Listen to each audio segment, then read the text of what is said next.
Hello guys, welcome to my YouTube channel story with Kavita में आपका स्वागत है। आज मैं कहानी लेके आई हूँ मेहनती आदमी और राजकुमारी की शादी की कहानी। यह कहानी एक राजकुमारी की है जो किसी राजकुमार से शादी नहीं करना चाहती थी, बल्कि किसी मेहनती इंसान से शादी करना चाहती थी। राजकुमारी यही सोचती थी कि जो भी जीवन में मेहनत करता है उसे हमेशा अच्छा फल मिलता है, इसलिए वह मेहनती इंसान से शादी करना चाहती थी। अपनी बेटी का विवाह ऐसे आदमी से नहीं करना चाहता था जो मेहनती तो हो मगर उसके पास धन ना हो, क्योंकि अगर धन नहीं होगा तो मेरी बेटी का जीवन अच्छा नहीं होगा। हर रोज़ यही बातें सामने आती थी, क्योंकि राजा हर रोज़ ऐसा करता था कि वह अपनी बेटी को समझाया करता था, मगर वह समझने को तैयार नहीं थी। राजा ने रानी से कहा कि मुझे कुछ दिन के लिए नगर से बाहर जाना होगा, क्योंकि मुझे दूसरे राजा से मुलाकात करनी है। जब तक मैं आता नहीं हूँ तब तक राजकुमारी का ध्यान रखना। यह कहकर राजा चले जाते हैं।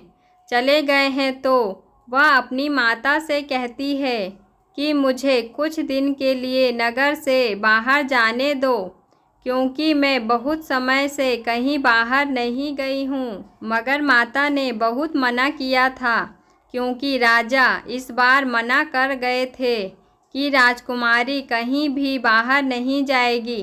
मगर राजकुमारी नहीं मानी थी। वह अपनी माता से बहुत बार कहकर आखिर अपने मामा के यहाँ पर चली गई थी। मामा एक छोटे से गांव में रहते थे। उन्हें पता था कि आज राजकुमारी आ रही है, क्योंकि उन्हें बता दिया गया था।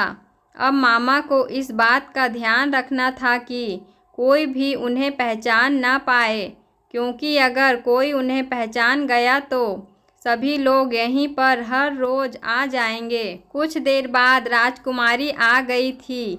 मामा ने बताया था कि यहाँ पर कुछ बातों का ध्यान रखना होगा, जिससे तुम्हें यहाँ पर कोई पहचान ना पाए। राजकुमारी ने कहा कि आप चिंता ना करें, कोई मुझे नहीं पहचान पाएगा। कुछ देर बाद मामा ने कहा कि मुझे कुछ देर के लिए जाना होगा, तुम अपना ध्यान यहाँ पर रखना, मैं जल्दी ही आ जाऊँगा। कुछ देर बाद मामा चला गया था। उनके जाने के बाद एक आदमी आता है। वह बहुत ही गरीब लग रहा था। वह उनके मामा के बारे में पूछता है, मगर वह अभी नहीं है। यह बात वह राजकुमारी कहती है। वह कहता है कि कोई बात नहीं है, मैं यहाँ पर हर रोज़ आता हूँ, क्योंकि मुझे उनका कुछ काम करना पड़ता है, इसलिए आप चिंता ना करें, मैं वह काम कर लेता हूँ। कुछ देर बाद ही वह आदमी लकड़ियाँ तोड़ने लग जाता है। राजकुमारी उसे देखती रहती है, क्योंकि वह बहुत मेहनत से काम कर रहा था। उसे काम करते हुए देख राजकुमारी को यही लग रहा था कि अगर मेरी शादी इससे हो जाए तो बहुत अच्छा होगा, क्योंकि यह बहुत मेहनती भी है और बहुत गरीब लग रहा है। राजकुमारी को अब यही लग रहा था कि उनकी तलाश अभी यहीं पर पूरी हो जाती है, क्योंकि जिसकी तलाश उन्हें थी वह मिल गया था। वह आदमी अपने काम में लगा हुआ था, उसका ध्यान अपने काम पर था। मामा अभी नहीं आए थे। कुछ देर बाद काम पूरा हो गया था। अब वह आदमी जाने लगा था। उस आदमी के जाने के बाद राजकुमारी ने उस आदमी के बारे में सब कुछ पता कर लिया था। वह किस जगह पर रहता है और उसके घर में कौन है। जब सब कुछ पता लग गया तो राजकुमारी उसके पास जाती है। वह राजकुमारी को आता हुआ देख डर जाता है, क्योंकि उसने उसे वहाँ पर देखा था जिस जगह पर वह काम करता था। राजकुमारी उसे सब कुछ बता देती है। वह मना करता है, मगर राजकुमारी नहीं मानती है और शादी कर लेती है। शादी करके वह मामा के पास आती है। मामा यह देख डर जाता है। वह कहता है कि यह सब कुछ इस आदमी ने किया है, मगर राजकुमारी कहती है कि यह इसने नहीं किया है, बल्कि यह मेरी मर्जी है। मामा उसे महल की ओर ले जाता है, क्योंकि उसने वह किया है जो उसे नहीं करना चाहिए था। जब वह महल में चला जाता है तो रानी को भी यह पता चल जाता है।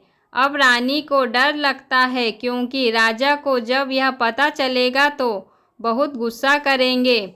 यह बता सोच ही रही थी कि राजा भी आ जाते हैं। राजा देखते हैं कि यह क्या हो रहा है।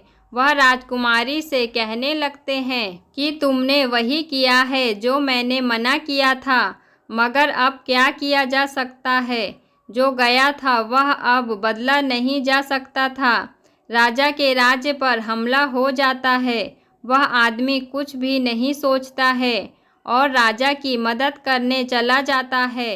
राजा को जब यह पता चलता है कि वह मदद कर रहा है तो राजा को भी लगता है कि शायद उसकी लड़की ठीक ही कर रही थी, क्योंकि उस आदमी ने राजा के साथ मिलकर युद्ध किया था और जीत भी गए थे। उम्मीद करती हूँ कहानी पसंद आई होगी आप सभी को। तो मेरे चैनल को लाइक करें, शेयर करें, सब्सक्राइब करें और मिलते हैं दूसरी वीडियो में दूसरी कहानी के साथ। धन्यवाद।